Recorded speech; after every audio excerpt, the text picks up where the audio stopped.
Ertalab vaqtli turish kerak degan qoida bor-a? Ertalab vaqtli tursa nima bo'ladi? Baraka bo'ladi.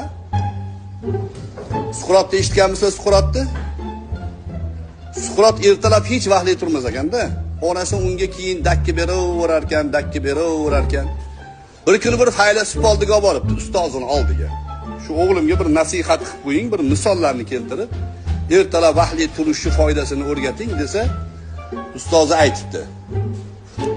Ikki xil qush bor ekan, bittasi vaqtli turar ekanda, keyin dalalarda qurt qumursqalarni yeb, qorni to'yib, bolasini to'ydirar ekan. Ikkinchisi kech turar ekanda, o'sha qurt qumursqalarni yeya olmas ekan. Mana shu hikoyadan nimani chiqarding desa, nima dermish Suqrot? Ertalab vaqtli turgan qurt qumursqa qushga yem bo'larmish dermish.